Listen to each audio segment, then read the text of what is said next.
Yo mga guys, so for today's video, Ragnarok M Classic. Sa mga Ragnarok lovers diha, natay bagong dula ato ning January 25 ni release is Ragnarok M Classic. So karon pa nako ni nasulayan o natrayan. So ayos man gyud, ayos sad. So sa mga ganahan mo dula diha og Ragnarok M Classic, so narani sa Play Store. So na change job na ta to swordsman. Nag swordsman sa taron kay nalato na ta og kanang archer. So, okay, level up na, job level up, then okay, swordsman.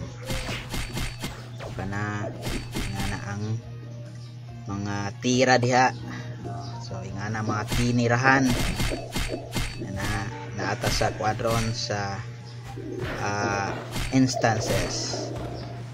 So same ra po din ang gameplay sa katong Eternal Lab. Ang nakakuha lang ani niya is mas 3D na gid ang yang view ron kumpara atong Eternal Lab. So ang yang game style is same ra sa Eternal Lab.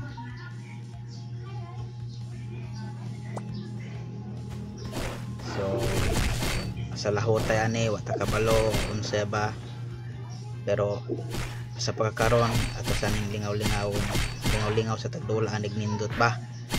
So basog ganahan pud mo ani, so pwede ra gyud ninong sulayan.